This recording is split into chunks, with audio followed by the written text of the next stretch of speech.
there were kids who had never seen The Twilight Zone and had certainly never seen Dragnet. Right. But they knew that when something's spooky, you say, right. That's it. That's it. That's it. So that's when something's spooky. Things are gonna get weird. And when something's ominous, right, you do the Dragnet theme. Which one was that? How does that go? It's da da da da. Oh, right. Of course.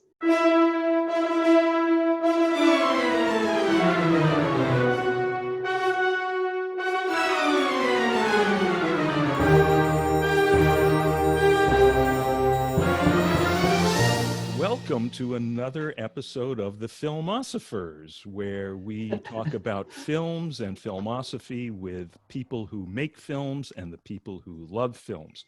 I'm Dean Slider. And I'm Chris Bush. And our guest today, we are so delighted to have Miriam Cutler, who is an extremely prolific, extremely respected, revered film composer. There she is, who specializes in writing musical scores for documentary films. And we want to find out today about how that happened, what that involves, the whole adventure of the specific artistic adventure of being a composer for documentaries. She's scored over 50 films. 100, way over 100. Way over 100. Excuse me. Wow. You've been busy since Dean last checked the numbers. I'm I'm busy, yeah. Yeah. Busy. And she is Emmy-nominated, and she's in recent years best known for such films as RBG, Lost in La Mancha, The Hunting Grounds, Love, Gilda, and somehow, Miriam, you managed to get yourself connected with really fascinating topics and then somehow work out how to make them even more fascinating and more effective with the music. So welcome, Miriam. Thank you. And I have to add that you have been my meditation teacher. I have been. Forthrightness. Good. So yes, and actually, my dear friend on my wife's side, on the side of my wife, the documentary editor. Yes. So we try to get Miriam to sit down and do some meditation in her busy life. So Miriam, how did this happen? I know that you started as a musician, I believe a clarinet player. You were with some storied organizations such as the Oingo Boingo band. Yes. How did all this? How did little Miriam become the Oingo Boingo clarinetist, become the documentary composer? Well, it actually makes a lot of sense because growing up, I was always musical, but it was never something it was never considered a profession, so I always played music first for myself, in my room by myself from, Joni Mitchell and Laura Nyro, and just learning all those songs and writing my own little songs. And then I went to college, and in college I got politicized. It was the second wave of feminism was happening, and I became very interested in the rights of people incarcerated. And so I started moving in that direction.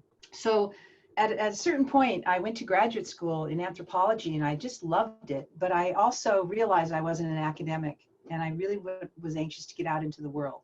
Music was just a part, just something I did on my own, just to kind of fulfill myself, or express my feelings or whatever. But while I was there, I was also still in bands. And I was in this band that I helped start called Alice Stone, which was a feminist band. And I wrote all the songs, and I was writing all the arrangements, and we were like a vaudeville. We had tuba, trombone, clarinet. I play clarinet. And I also got recruited for the Oingo Boingo, which was the Mystic Knights of the Oingo Boingo then, but it was a very popular local band. And they just, they basically, recruited me because they were looking for female musicians. They were reforming the band. So I got into that band, and it was really fun. I was so, I've always had these two sides. I'm super serious, and I'm also a cartoon. And I love entertainment and craziness. And so, you know, wearing a gorilla suit and, you know, playing alto sax, you know, and running around like a maniac, you know, and I loved the craziness. Their show was like an old cartoon from the 30s, those old jazz cartoons that were so amazing. So I loved that. And I just reached this point where my two bands were really popular and I was doing all this stuff. And one day I just kind of went, you know, I mean, I'm really good at this serious stuff.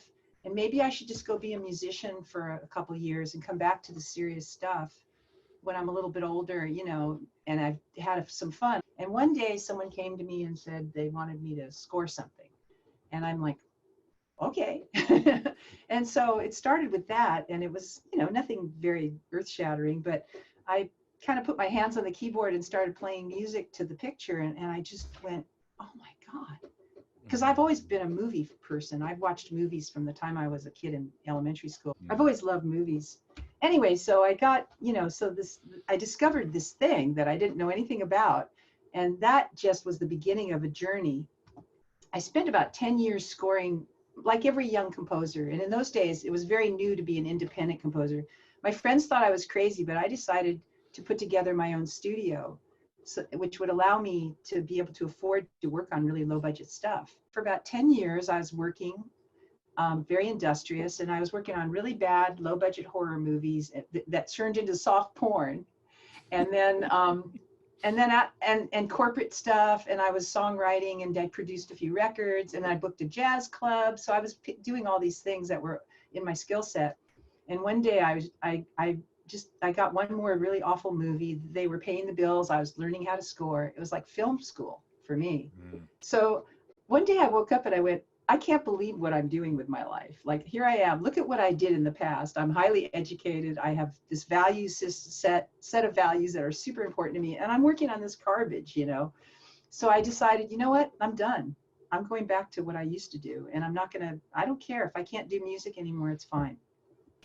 And in 1997, right around the same time, I met this filmmaker named Arthur Dong. He was at a screening of something I did, and we started talking, and I didn't know who he was.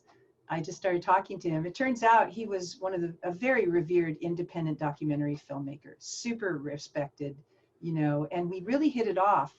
And he told me about this film he was working on. It was called License to Kill. And it was about, he was going into prisons and interviewing men who had murdered gay men and just trying to find out why they did that.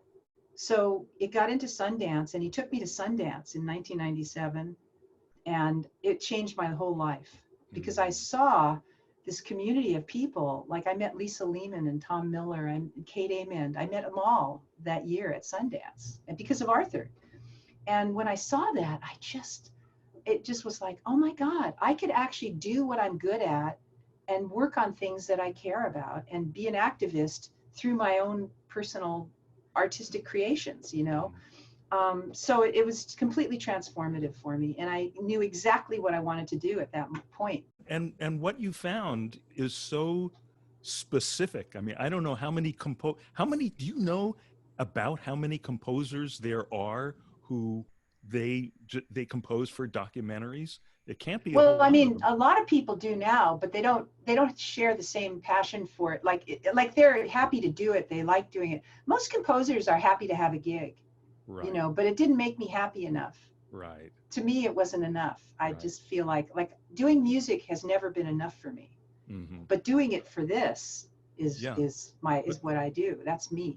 Is the film edited and completed before you enter the scene? Oh, hell no. Sometimes it's just an idea. In fact, that's the other thing. Part of my investment is, for me, the collaboration starts for as early as possible, where we're interacting and building on ideas that work together. And so for me, I only want to do a score if I think I can do a good job. So you're working from early on mostly with the director? But sometimes the editor. The editors are fantastic collaborators. Yeah, they know about rhythm. They know how to use music. Yeah, they understand what the purpose of music. I mean, sometimes they know a lot more than the directors because they're more experienced working with music. Right. But sometimes it's the whole team. Sometimes it's a producer. Whoever will collaborate, I'm there. You know, I want to work with whoever wants to work with me. We're constantly refining things the whole time. So it's not for the meek. You know, you've really got to be flexible. You've got to embrace the process, because what I learned was that, you know, I used to be very goal oriented. I want to get out as much written, show it to them, and get done. And now I realize you just have to embrace the unknown. It's constantly changing, and that's why I pick my filmmakers carefully. If I respect them and I know that they're going to make the best film possible, I'll go all the way with them, whatever it takes, you know, however many changes, I don't care, as long as it keeps making the film better. If it's making the film worse, then I'll argue, you know, but most of the time it's making the film better because of the people I work with. You know, they're very, very good at what they do. They're skilled.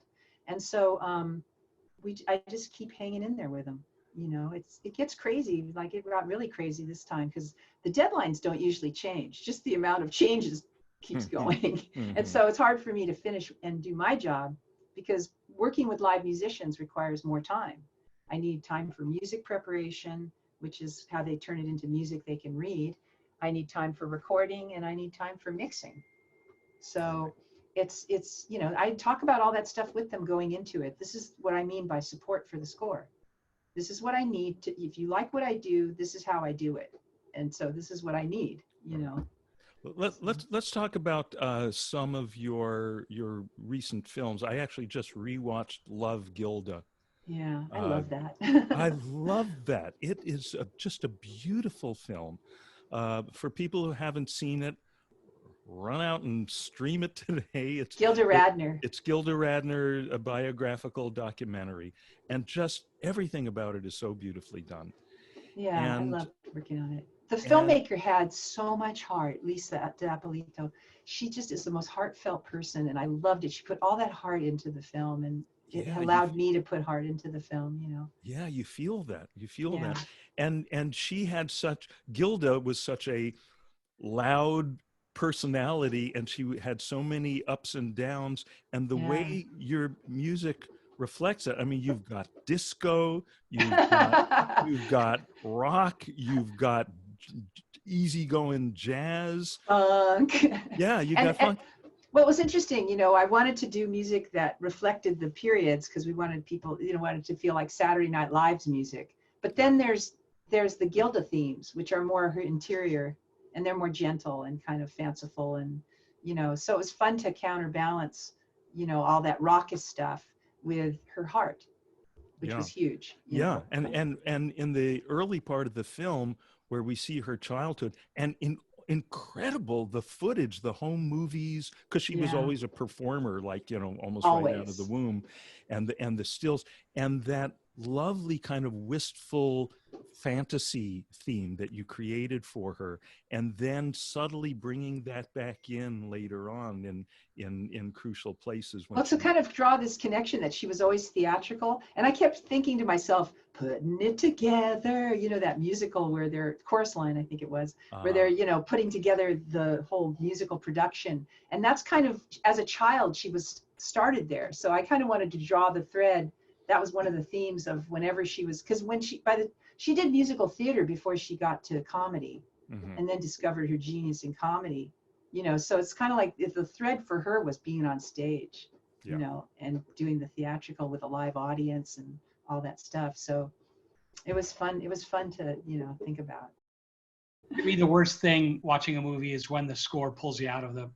Yeah, it makes me mad. For a long time, documentaries were way behind in terms of music and how they consider music. Content always trumps everything in documentaries.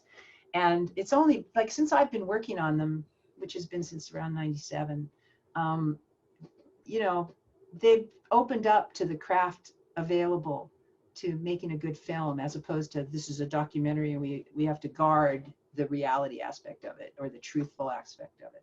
No, we're making a film, and it's in a documentary format, you know, and there's ethics involved, which guide the filmmakers, but it still can be crafted as a really good film, and you can play with reality in certain ways depending on what you're doing in the film. I'm telling the emotional part of the story. Like, I'm giving the audience permission to know they should be scared or suspicious or love this person even though they're weird.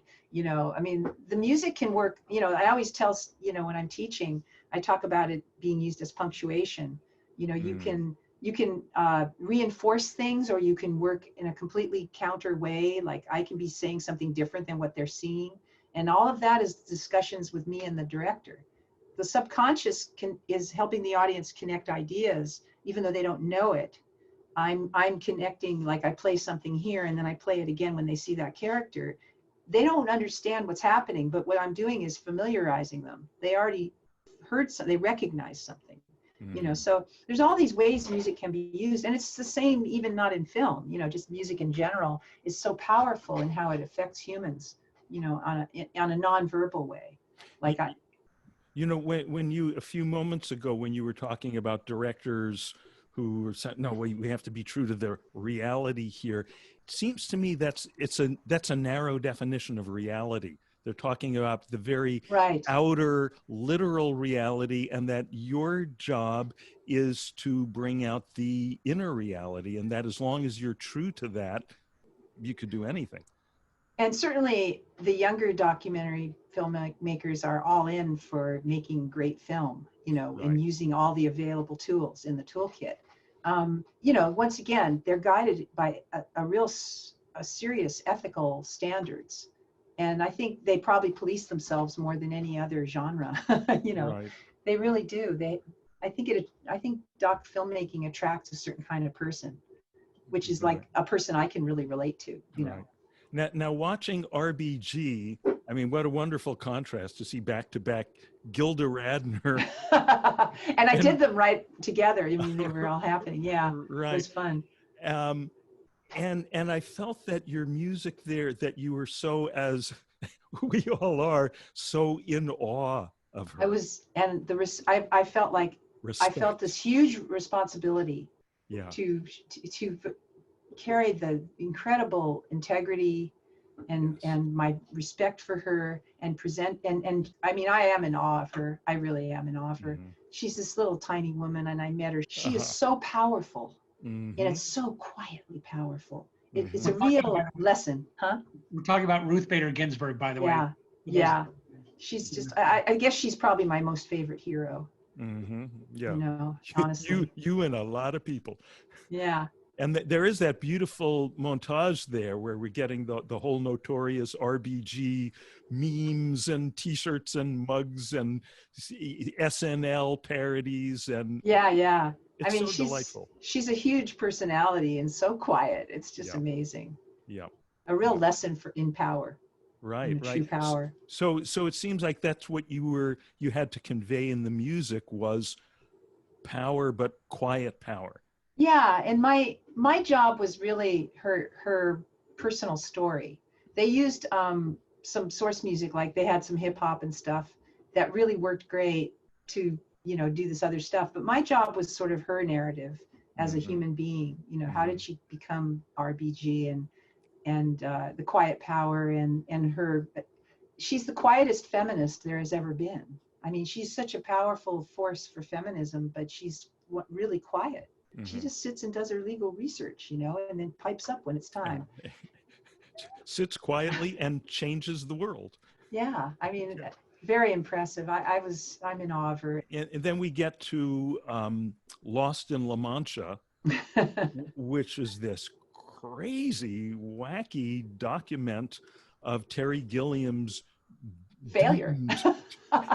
his doomed attempt to shoot this Don Quixote film, where everything that can go wrong does go wrong. Absolutely.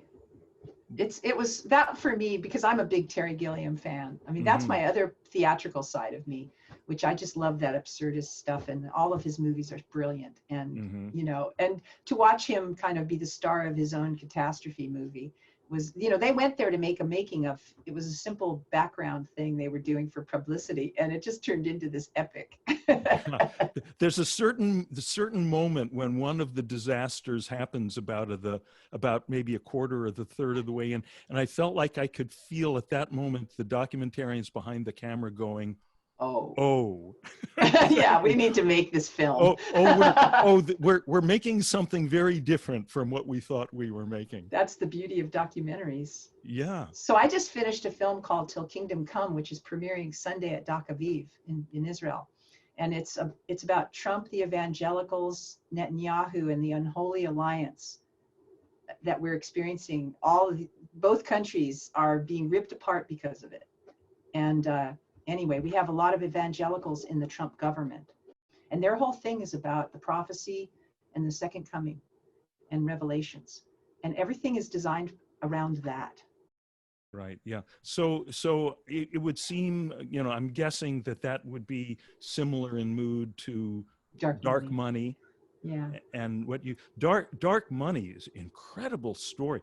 I mean, to me, that's such an example of a documentary that's dealing with a lot of complex, sometimes abstract sounding information and laying it out in such a clear way and making it in a personal way, human, yes, the human making it a cost. human story. It's about campaign finance, basically the corruption in it. Yeah, and Citizens United. Focusing on the state of Montana. As an example, yeah. As an example, yeah.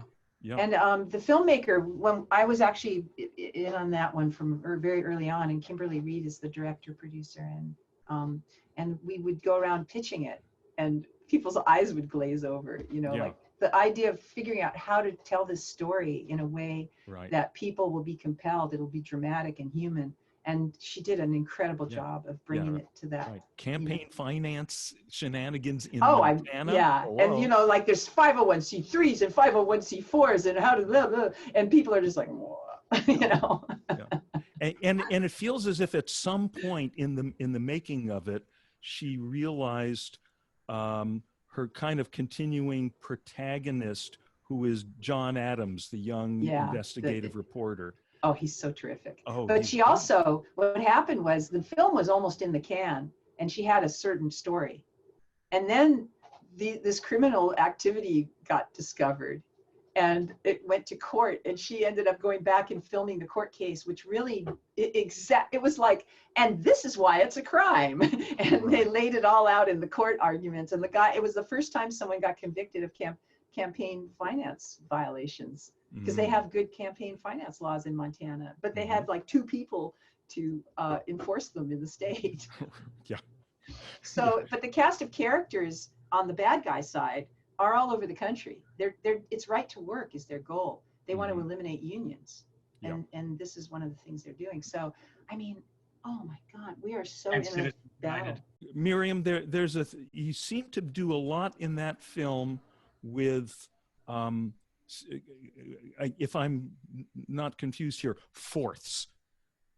Oh, maybe. I don't know. I don't remember. But I think Kim wanted it to be very dramatic. And very editorial. Like there are times when a filmmaker wants editorial music and a time where I'm supposed to be neutral. Mm-hmm. And so I always start out subtle, and if they want more, they push me. Because I want them to understand now we're editorializing with the music, and we want to, like in the one I just finished, Till Kingdom Come, very editorial. Mm-hmm. Like we're seeing something and I'm making it into a horror movie basically. Right. And and so it and they had to push me because I am a good documentary person. I'm like, okay, I'll go this far. Yeah. No, further, but let them push me. Your music, in getting back to Lost in La Mancha, I thought it was so interesting what you did, because I mean, what was going on the one hand, it was horrible. It was heartbreaking. All these, I mean, he's like Job. All the plagues of Job are visited upon. But he's Terry Gilliam in that he can laugh at it too. Yeah. He can see the irony and the absurdity of it. Yeah. Well, it was Tempt with my very favorite composer, Nino Rota, which was scary as hell for me. Well, that's what I was going to say, because what you did there, I kept thinking, this is the kind of circus feel of Nino Rota, that delightful circus of human comedy and tragedy and frailty, but where he does it in an Italian way, you were making it Spanish. I transferred it to Spanish, but I've always loved the way that Nino Rota you never felt like you didn't, everything he did to point out the absurdity, you still loved the characters. You embraced them. Yes. Like how, the weirder, they could be totally weird and off-putting, but his music showed how absurd things are, but never that you don't love the character. He loved the characters. The music loves the characters. And I think that's the compassion, and, because he could go from complete circus to like really incredible, brilliant tragedy and deep emotions, but always with love for the characters. And that's the way I feel. Like I love the movie, I love the characters, and I want it to be full of love no matter what the music's doing, except for the bad guys in Dark Money. They're just evil. Speaking of Nino Rota, something that's been a puzzle in my life, maybe you can answer this question. Years ago on a writing project, I interviewed T.S. Monk, aka Thelonious Monk Jr. Oh, okay. Right. Yeah. So he's the son of the great jazz pianist composer, and he's a drummer. Oh. And we were talking about his father's music and how there's so much humor in his father's playful. music. I would say playful. Mm-hmm. Playful more than humor. And I asked him, what is that? It's like, I know it when I hear it, but what is it technically? How is it that a rhythm or an interval or a melody can be funny and another is not? What's the? What did he say? What's the secret sauce there? He said, I don't know, but I know it when I hear it. Well, yeah, that's one thing. It's funny. I've been doing funny music all my life because my band was a comedy band, and I wrote like ironic songs, political songs, whatever. Mm-hmm. And so I always knew, like, a tuba is funny. Like most of the time, a tuba is funny. Sure. Because it seems ridiculous unless it's in a march. But even then, it's funny. You know what I mean? There's certain instruments that can do certain things that make people laugh. Once a tuba gets going, it's like watching a hippopotamus do grand jetés. So, like, if you take like I did it in Lost in La Mancha, if you put a tuba on the melody that's normally would be played by a flute, that's funny. I mean, it's just funny because it's playing this delicate melody, but it's playing it down really low, or even up high where it's struggling to hit the notes because it's up high and it kind of cracks, and so that's funny. Certain chord progressions or rhythms are funny. That's why circuses, although now I used to write for two circuses, and they were more like more along the lines of Cirque du Soleil in that they were world music as opposed, but there were comedy acts in them, and there's things that are just funny, like a certain fast-paced polka, like that's like we all associate that with cartoons. But then there's more subtle humor, like the kind of Nino Rota would do, where you take a trumpet playing this crazy melody over some lilting, like there's intervals that are a little bit unusual and they sound funny, but there's different range. I mean, with music also, there's so many ranges, like every emotion has all these nuances. So that's why I talk about emotional tone with my filmmakers so much, because I can calibrate it. I can make it ha-ha funny, obvious. I can make it kind of ironic and twisted so that people go, oh, am I supposed to laugh? So there's all this subtlety within it. And that's how you calibrate how you use the instruments and the kind of melodies they play. Some things are just, they sound funny because we associate them with something we've heard in the past. So I can take a cliche from a circus, and if I use part of that, like a tuba and a polka, people will think it's funny right away because they associate it with something that was funny before that they don't consciously think about. But we're kind of trained by the way media presents certain things, to think something sounds funny. Now, to bring out those nuances, when you bring the musicians into the studio, are you conducting? I would never do that to a musician.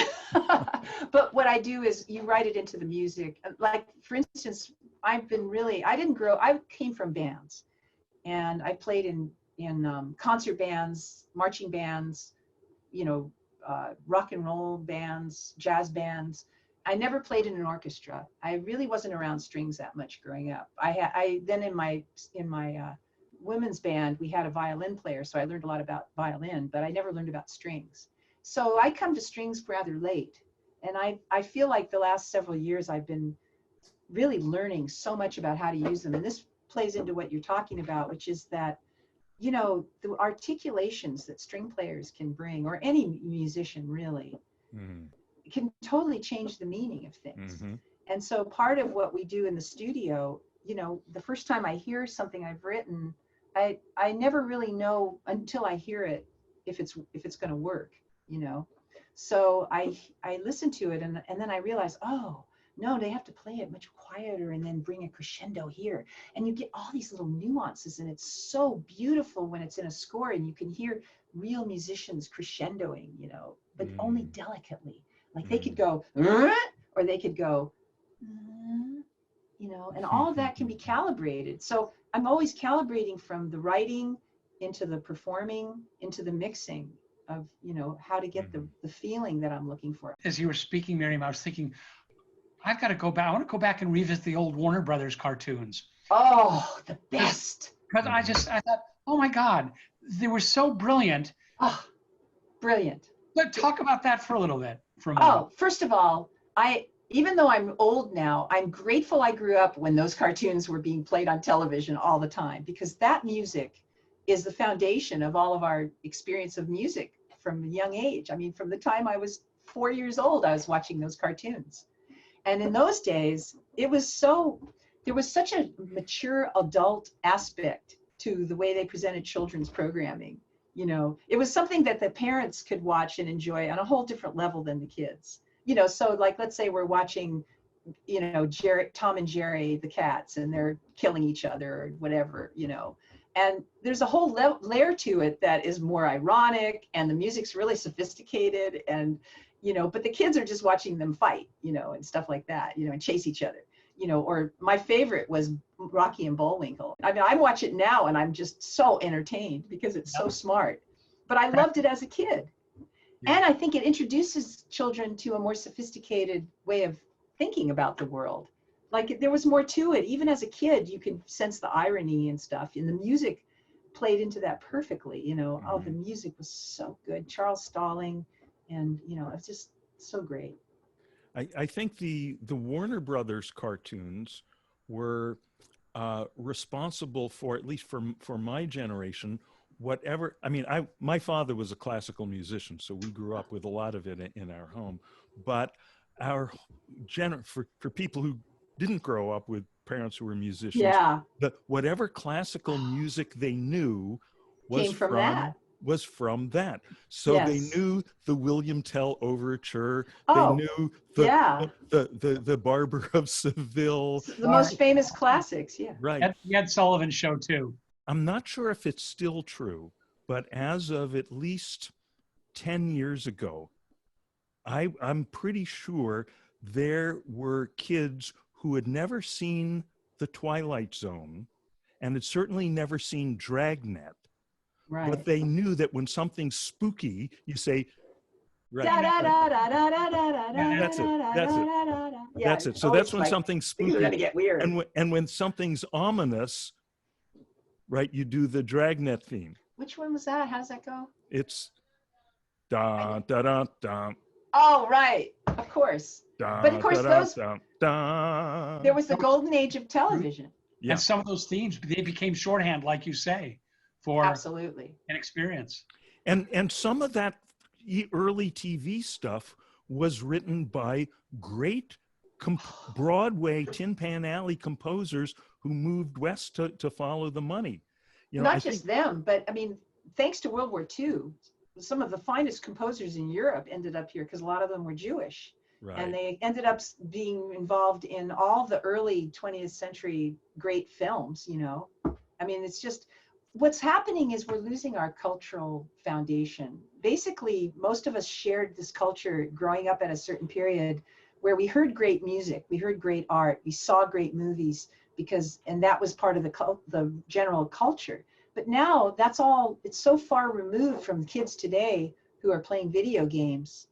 And unless we, the ones that make the media, carry that traditional thread, they'll never even know about that other stuff.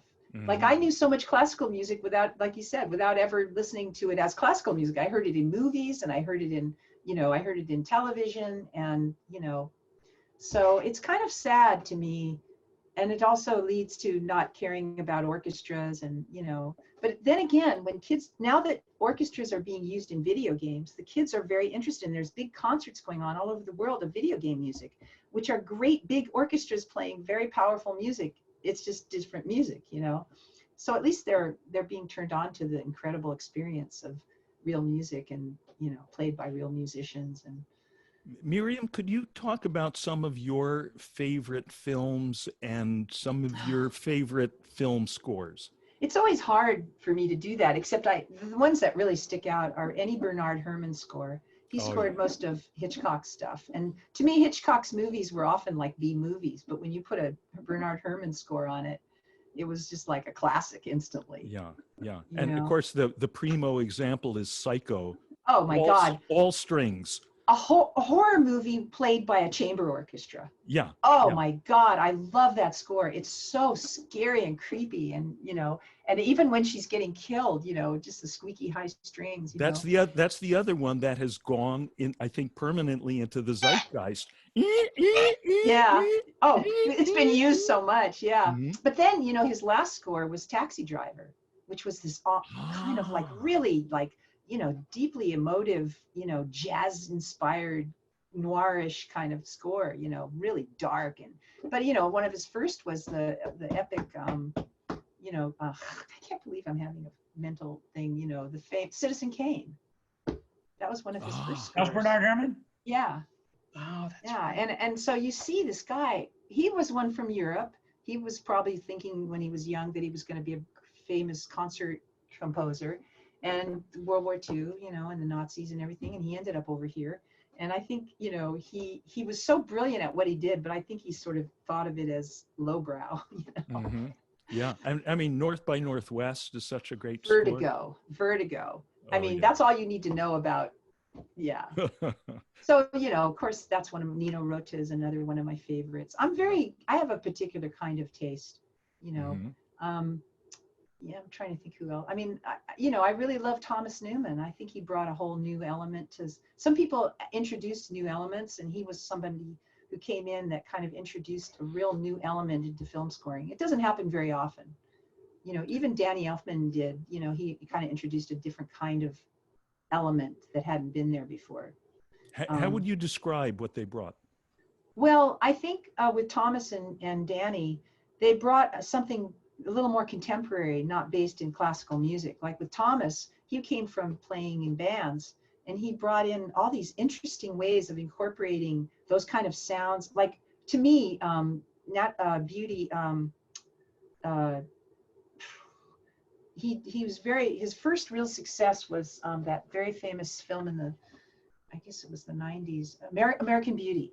American Beauty.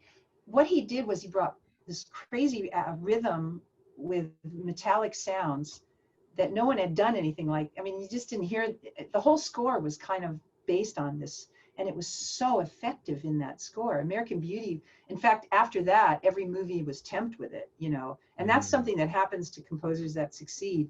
They get known for something, and then they get asked to do it over and over and over. It's really very awful for composers. Could you explain, for the sake of civilians, what you mean when you say the film was temped with that music? Oh, sure. So when editors are cutting a film, even in documentaries, a lot of times they have their favorite music that they know how to work with to help them set a rhythm to their editing, and so they'll stick that in. Sometimes it's something that they think really works. Sometimes it's something that's just a placeholder for them to cut to a rhythm.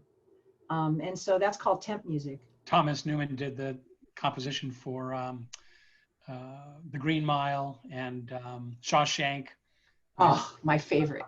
I love that. So effective. Ah, I love that score. It is so, I love the movie. I just love that movie. I could watch it a million. You know how there's movies, it doesn't matter. You can watch it over and over and over. There's certain Yeah, movies. midway through, 3/4 through. Anytime. Yeah. Oh boy, it's on. mhm. Can you watch documentaries or films and just immerse yourself without noticing the composer's style, technique? Yeah. If it's working right, I don't notice it. Mm. You know, or I might notice it, but then I soon stop paying attention because it's working. You know, if it's not working, I'm angry the whole time. Why didn't they do something better? You know, why did they settle for that? You know, but yeah, but I really enjoy watching. I think, you know, it's been really great to see how improved the music for docs has become over the last 10, 15 years. Mhm, mhm. I think it says a lot about your work that over the last few days that I've been rewatching your stuff, to prepare for this interview, I had to keep telling myself, "Oh yeah, the music. Listen to the music." Oh, good. Yeah. Yeah. I mean, that's the point, you know. I mean, if it's working really well, you get to say stuff in the end credit, you know, then I get to show off, you know, that's really the only place. And sometimes they don't even let you do that. There was this thing that started happening a few years ago where they use the end credits to keep going with the narrative, you know, so they keep cutting to people talking during the credit roll. Right. It used to be that's where we could go, okay, now they can hear the score. You know? Right. Or they hit you with a cheesy song with cheesy lyrics that they're going to try to go for an Oscar nomination for the cheesy song. Yeah, it's not always cheesy. I mean, some of them really work. I used to be very against songs like that, but I really feel like I saw with The Hunting Ground how it broadened the audience for the film because Lady Gaga and Diane Warren did the song. I mean, it just opened it up for young people, and that was really important. So there's really important considerations that you can use music as a real asset to broaden your audience. If you get an artist involved, you know. So I'm all for whatever is good for the film. Right. There are a couple of great documentaries about music. I was just thinking Hitsville, USA. I don't know if you saw that about Motown. Oh, of course. 20 Feet from Stardom and Sound Muscle Shoals. Yeah. Anything? One of my favorite music documentaries last year was Blue Note, the story of Blue Note Records, made by a Swiss filmmaker, and it couldn't even get released here. I mean, it was just so sad. I couldn't understand. This is a quintessential American story, and it was so good. And I'm a jazz beau. I've been involved with jazz for many, many years, and I didn't know so many things about this story. You know, it just was. You know, it also made a connection between hip hop and the jazz artists that had happened earlier, because the point was that by the time these kids were growing up in these really impoverished areas, they didn't have instruments even, so they did what they could with phonograph records, and you know, hip hop became from these, you know, I mean, it's just like, I didn't know that. I mean, they just made music with what they had. That's called Blue Note?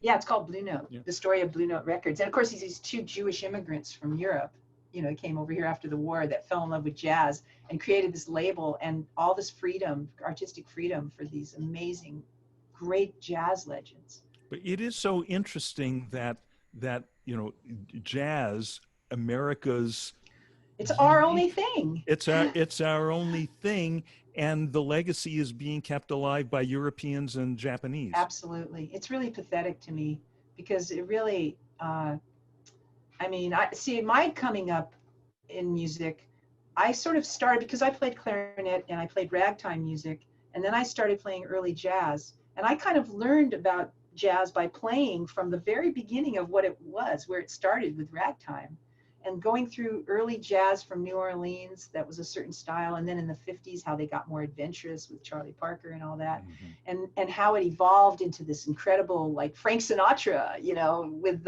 these big band charts that were so jazzy but very pop, you know. And so I feel like this is this legacy, and when you become a composer, if you don't know anything about this legacy, you're very limited in terms of where you pull from. I mean, a lot of times there's people temp with music that I'm unfamiliar with, so I will go out and make it my business to understand it. I use my subconscious a lot to study music. Like, I don't really read music very well. I just listen to it and I understand it. So if I go to sleep listening to stuff, I feel like it goes into my subconscious, and when I'm up in the morning, it's already there. So it's one of those things I just kind of do, you know. I try to use my subconscious. I thought you might look. Yeah. It's, you know, all the stories, you know, Robert Louis Stevenson getting the whole Dr. Jekyll and Mr. Hyde came to him in a dream. Oh, Samuel Taylor Coleridge getting Kubla Khan in his a drug-induced dream. You know, there's a long history, and I know that in my writing and Yafa, even in her editing, when she's trying to solve an editing enigma, a puzzle, and she'll be knocking her head against it, and then she'll be in the shower, forget about it, letting go, and that's where it comes. That's when it happens. That's your subconscious. It's a powerful thing. Yeah. Especially with music, I can immerse myself, and if I listen to it for a week, like I did a film called Plastic Ocean, and I had a feeling in my gut that Debussy's La Mer would be a place for me to start for inspiration. And it's a Debussy is another one of my most favorite composers, because I feel like he's got movies going on in his head.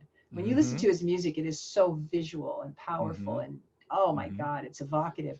So he's way out of my pay grade, you know, but I just would listen to La Mer constantly. I'm driving in the car, you know, until it was just in me. And then, you know, in my own way, I could be influenced by it, not recreate what he can do, but I was able to absorb it and be influenced by it. When I was writing, all of a sudden I'm thinking about lilting flute lines, you know, and things I don't normally think about, you know. So it was fun, and I could tell where the influence was. I don't think anyone else could, but I knew where it influenced me. I've never been into pop music. I'm still not. I don't really care about it. When Motown was pop music, I cared about it. But then it went off into a poppier version of Motown. Right.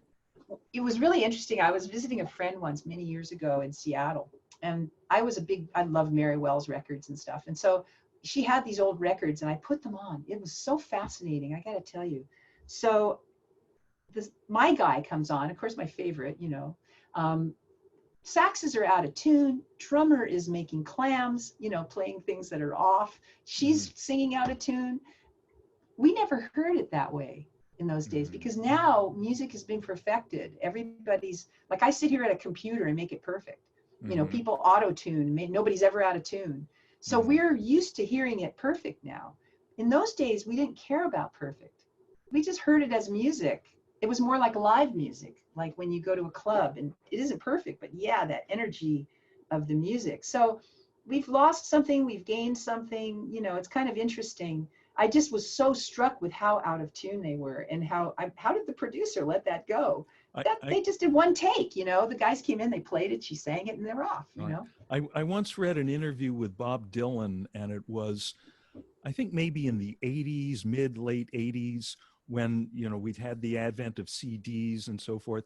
And he was talking about his difficulty at that point in going into the studio and making records. He said, because with the technology now, they take out all the mistakes. He said, my music is completely based on mistakes. It's true. It's really true. All those clams that happen. I remember somebody once told me, when you're playing live and you hit a wrong note, play it harder. Make them think you meant to play it, you know, and they won't know it's a mistake, you know.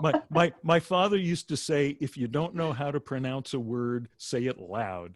Yeah, exactly. And then you seem confident and they don't question it. Right. Miriam, is there some kind of, for lack of a better word, spiritual dimension to your life? And how does that inform your work? Yeah, there is.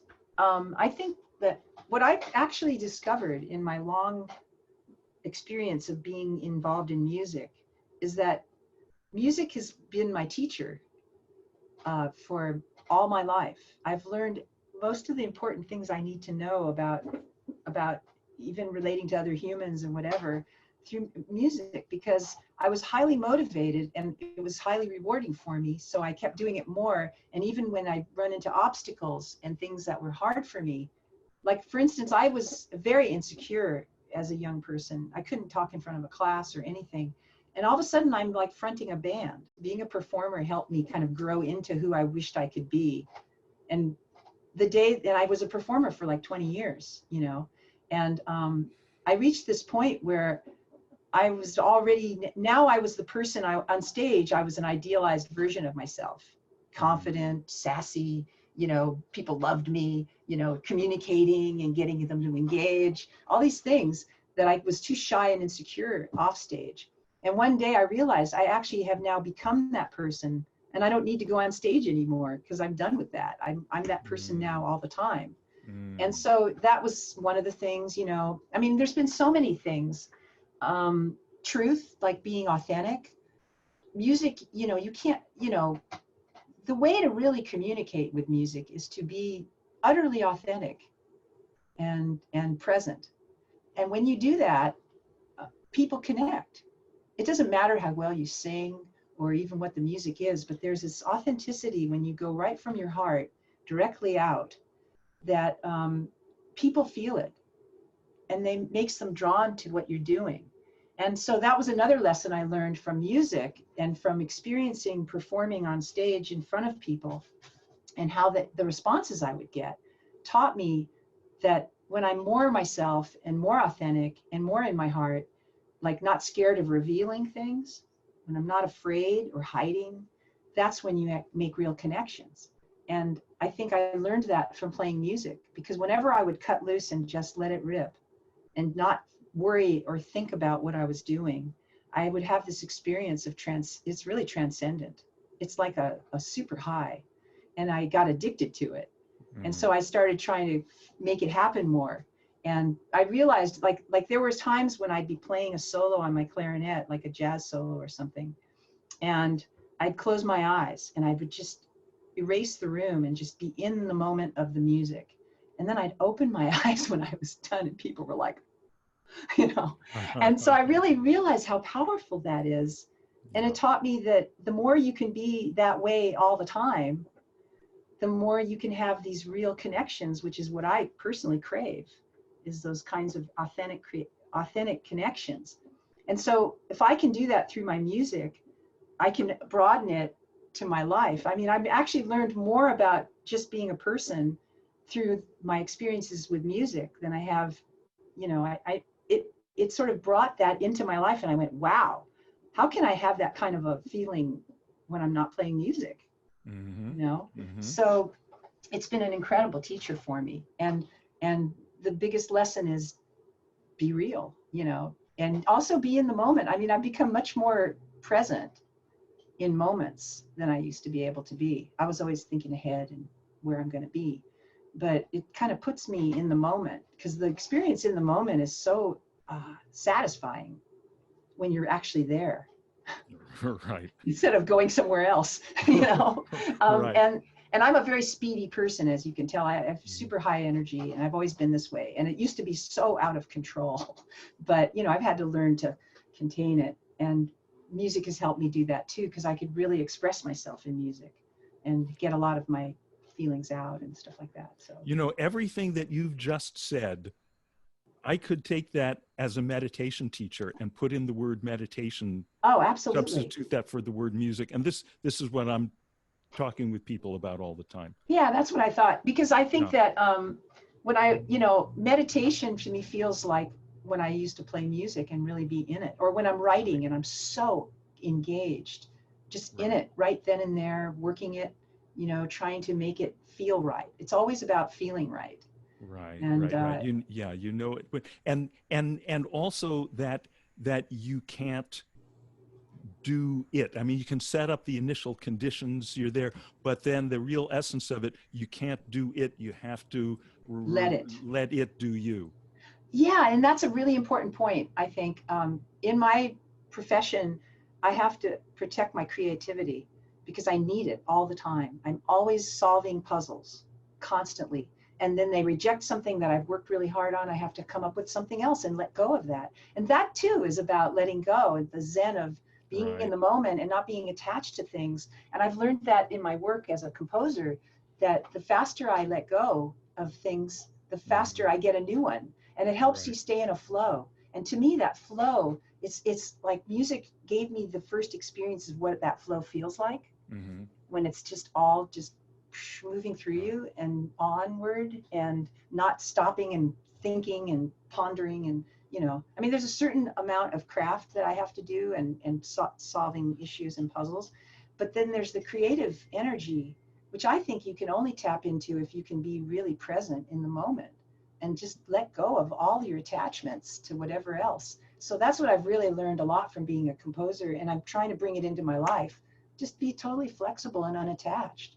And it just helps you, stay in the positive and keep moving instead of getting stuck. It's so great to meet people and talk with people who have found the exact right thing that they should be doing in this life, and have really had the chance or created for themselves the chance to do it on such a high level. It's just really wonderful. Oh, thank you. Yeah, well, you too. I mean, people like us have to create our own path. There's no such path that exists. Like, I just kept tripping over things and following my, I've always been very gut driven. Does it feel right? Does it feel good? This doesn't feel good. I shouldn't be. I had early successes in other ways. I could have been in advertising. I was very clever and could write jingles and, and I went, no, this is not, this isn't why, I think if you follow you can find yourself, but you have to look for the signs, you have to be able to see opportunities that other people don't see. Like things that are my opportunities, someone else wouldn't see them as opportunities, but for me, I saw them as my opportunities for what I'm trying to do. I always tell my students, create your career around you and what your life, what you want, don't try to have somebody else's career. Create a career that satisfies you, whatever it might be. Right. Like, they can learn a lot of technical stuff in school, and they can learn career paths and business stuff, but they don't really learn about how to develop themselves artistically and what their capacity could be and what their true calling might be. And they really resonate with that. That's one of the things I really enjoy. They ask a lot of questions about that stuff. They want to talk about it. Like, how can I be happy doing this?